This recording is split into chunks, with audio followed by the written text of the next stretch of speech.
Iraq में बवाल, श्रीलंका जैसे हालात। कोलंबो की तरह बगदाद में हिंसा।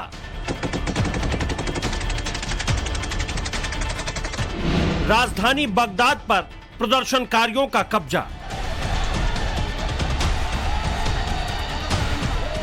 राष्ट्रपति भवन बना बवालियों का पिकनिक स्पॉट।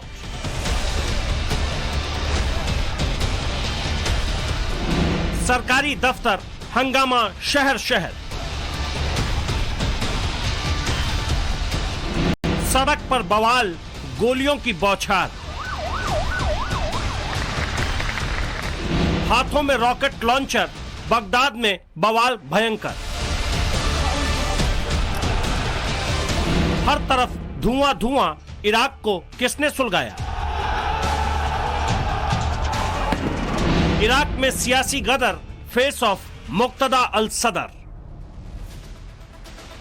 तो श्रीलंका में जिस तरह से राजनीतिक अस्थिरता के बाद हालात पैदा हुए थे, ठीक उसी तरह की तस्वीरें अब इराक से भी सामने आने लगी हैं। इराक के शिया धर्मगुरु मुक्तदा अल सदर के राजनीतिक संन्यास के ऐलान के बाद उनके समर्थक इस कदर उग्र हो गए कि इराक की राजधानी बगदाद सुलगने लगी है। हालात इतने बिगड़ चुके हैं कि पुलिस सेना की फायरिंग में अब तक 20 प्रदर्शनकारियों की मौत भी हो चुकी है।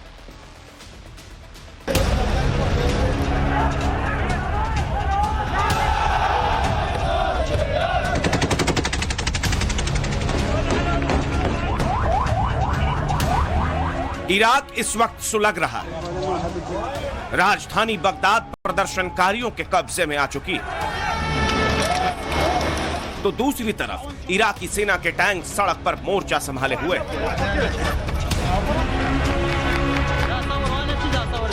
हालात इस कदर हो चुके हैं कि इराक इस वक्त बारूद की ढेर पर बैठा हुआ है। यह पूरा हंगामा और बवाल उस वक्त शुरू हुआ जब इराक में शिया धर्मगुरु मुक्तदा अल सदर ने राजनीति से संन्यास का ऐलान कर दिया। फिर क्या था, अल सदर के समर्थक उग्र हो गए।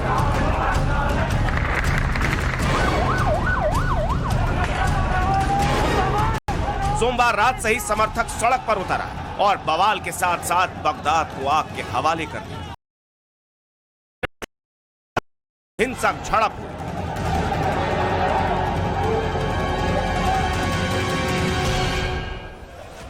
सुबह होते होते राजधानी बगदाद में ठीक वैसे ही हालात बन गए जैसा कुछ दिनों पहले श्रीलंका में था।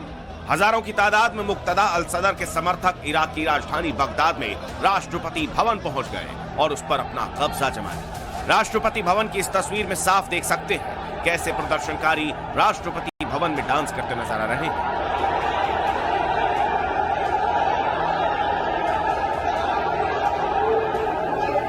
इतना ही नहीं, राष्ट्रपति भवन में मौजूद स्विमिंग पूल में प्रदर्शनकारी न सिर्फ वहां नहाए बल्कि जमकर मस्ती कर रहे थे।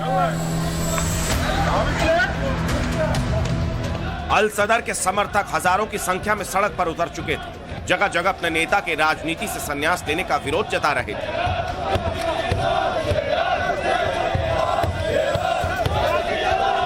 शिया धर्मगुरु अल सदर के समर्थक कई जगह इतने उग्र हो चुके थे कि वो हर दीवार को ढहा देना चाहते थे। इस तस्वीर को देखिए, कैसे समर्थकों ने एक सरकारी दफ्तर की दीवार गिरा दी और उसके अंदर दाखिल होकर उस पर भी कब्जा कर लिया।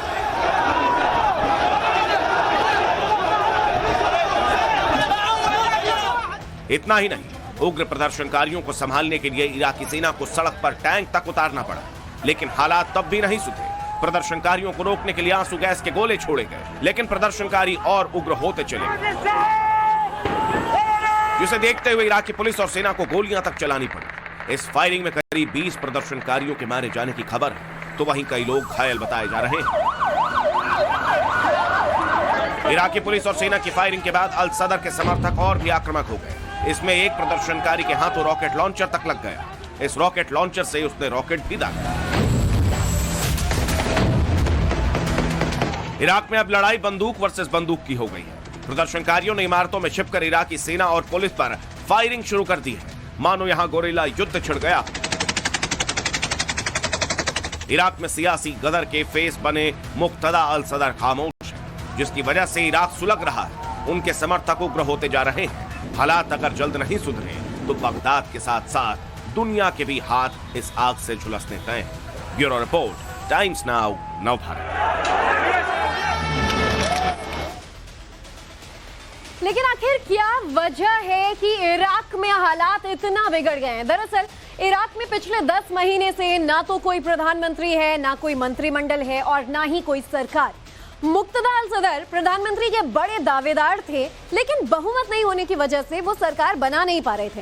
अल सदर शिया समर्थित सरकार बनाना चाहते थे, जिसमें वो सफल नहीं हो सके और यही वजह है कि काफी कोशिशों के बाद भी जब वो सरकार नहीं बना पाए तो उन्होंने राजनीति से संन्यास का ऐलान कर दिया।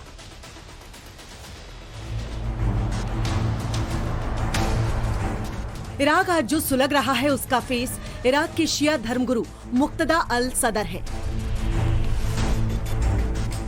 मुक्तदा अल सदर इराक के बेहद प्रभावशाली शिया धर्मगुरु हैं और राजनीतिक रूप से काफी सक्रिय हैं। साल 2021 में जब इराक में चुनाव हुए तो मुक्तदा अल सदर का प्रधानमंत्री बनना लगभग तय माना जा रहा था, लेकिन बड़ी जीत होने के बावजूद अल सदर बहुमत से दूर रहे।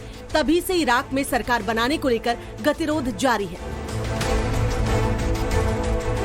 इराक में पिछले 10 महीने से न तो कोई स्थायी प्रधानमंत्री है, न कोई मंत्रिमंडल है और न ही कोई सरकार। इस वजह से वहाँ राजनीतिक अराजकता की स्थिति बनी हुई है।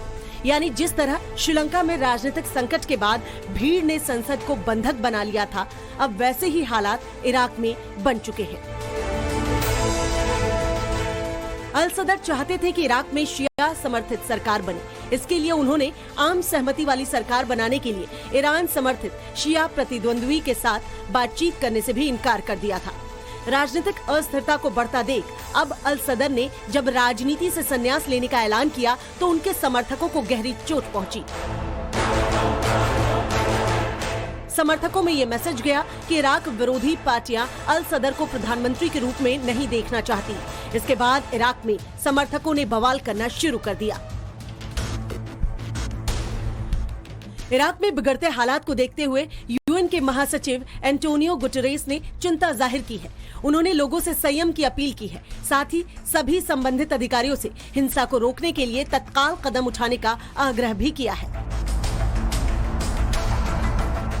इसके साथ ही इराक में जिस तरह से तनाव बढ़ रहा है, उसे देखते हुए अमेरिका समेत तमाम दूसरे देशों ने अपने दूतावास के कर्मचारियों को बगदाद के ग्रीन जोन से बाहर निकालने का काम शुरू कर दिया है। Bureau report, times now, Navbharat.